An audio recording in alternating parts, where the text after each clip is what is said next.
अतीक अहमद और अशरफ की हत्या के बाद विपक्षी पार्टियां सरकार को घेरने में जुटी हुई है। इसी पर बातचीत के लिए हमारे साथ केंद्रीय राज्य मंत्री बीएल वर्मा मौजूद है। सर, अतीक अहमद और अशरफ की जिस तरह से हत्या की गई उसके बाद तमाम विपक्षी पार्टियां सरकार को घेर रही हैं, किस तरह से देख रहे हैं? देखिए, हमारी दोनों सरकारें, चाहे उत्तर प्रदेश की सरकार हो या केंद्रीय सरकार हो, कितना ही जनता के हित में काम करे, कितने अच्छे काम करे, लेकिन विपक्षी दलों का काम है सरकार को घेरना, सरकार उंगली उठाना और इस प्रकार की चीजें। जो विपक्षी दल वो जो एक दूसरे की विचारधारा मेल नहीं खाती है, इसके बाद में भी ऐसे मुद्दों पर एक हो जाते हैं। तब मैं कहूँगा कि अतीक अहमद का आपराधिक इतिहास सबको पता है। 100 से अधिक आपराधिक मुकदमे थे, न जाने कितने घर उजाड़े थे और किस तरह का देहात में कितना माहौल था, दहशत का माहौल था। तब मैं कहूँगा कि ये घटना जो हुई है वो जांच का विषय है और जांच के लिए आदरणीय मुख्यमंत्री जी ने 3 सदस्यीय आयोग का गठन भी किया है। 2 महीने में रिपोर्ट के लिए हमने कहा है।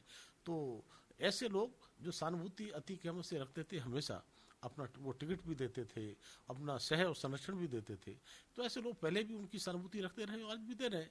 लेकिन ये देखना पड़ेगा कि हत्या अगर हुई है अतीक अहमद की या उसके भाई की, तो कारण क्या है, ये रहस्य की बात है। और इसमें चूंकि मैं कहूँगा कि बहुत सारे इस प्रकार की चीज़ें जो उसके अंदर समाई हुई थी, वो चीज़ें खुल के बाहर ना जाए, तो इस कारण से क्या क्या चीज़ें सामने आएंगी तो सामने समय बताएगा। लेकिन जांच का विषय है, जांच को आने दीजिए। मुझे लगता है कि दूध का दूध और पानी का पानी हो जाएगा। समाजवादी पार्टी के राष्ट्रीय अध्यक्ष अखिलेश यादव कह रहे हैं कि उत्तर प्रदेश में अपराधियों के हौसले बुलंद हैं। जब अतीक अहमद अशरफ को खुलेआम हत्या कर दी जाती है तो आम आदमी कैसे सुरक्षित है उत्तर प्रदेश में? देखिए, हमारे यहाँ उत्तर प्रदेश में सब जानते हैं कि 2017 से पहले जब समाजवादी पार्टी की सरकार थी तो गुंडे और माफियाओं की सरकार मानी जाती थी। और जिस तरह से अपराधों का ग्राफ बढ़ा था और जनता में तरह तरह मची हुई थी, तब 2017 से पहले हमने एक स्लोगन दिया था, नारा दिया था, न गुंडा राज न भ्रष्टाचार, अब की बार भाजपा सरकार। तो प्रदेश की जनता ने हमको बैठाया और जिस तरह से आदरणीय योगी आदित्यनाथ जी के आने के बाद में कानून व्यवस्था चुस्त दुरुस्त हुई है, क्राइम, हमारा लॉ एंड ऑर्डर एकदम ठीक हुआ है, उसको लेकर के अगर अखिलेश यादव कहते हैं तो अपनी सरकार से तुलना कर लें तो पता चल जाएगा। और पता नहीं क्यों अतीक अहमद से उनका हमेशा से क्यों इतना लगाव रहा है और अतीक अहमद के मामले पर ये सब इस तरह बोल रहे हैं, जबकि आदरणीय मुख्यमंत्री जी ने 3 सदस्यीय आयोग का गठन किया है। उसकी जांच हो रही है, जांच का परिणाम सामने आएगा, उसको इंतजार करना चाहिए। तो आपको लगता है कि अतीक अहमद की हत्या इसलिए हुई है चूंकि वो कई खुलासे आने वाले दिनों में कर सकता था? नहीं, मुझे ही नहीं लगता है, पूरे देश को लगता है। जिस तरह से चीज़ें कुछ बाहर आ रही हैं कि क्या क्या वो बता रहा था, क्या क्या चीज़ें सामने आई हैं, किन किन से संबंध थे, क्या क्या किया था, तो मुझे लगता है कि कुछ लोगों को तो जांच का विषय है, इस पर पहले मुझे नहीं बोलना चाहिए।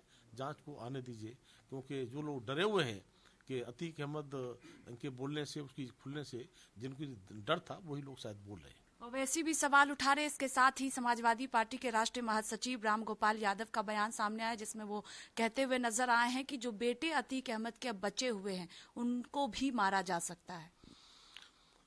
मुझे लगता है कि कम से कम ओवैसी और समाजवादी पार्टी लोगों को तो बयान नहीं देना चाहिए। इन लोगों की स्थिति सब जानते हैं और मुस्लिम तुष्टीकरण की राजनीति आज जिस तरह से ओवैसी करना चाहते हैं मुस्लिम वोट बैंक की, लेकिन भारतीय जनता पार्टी सबका साथ सबका विकास की राजनीति करती है।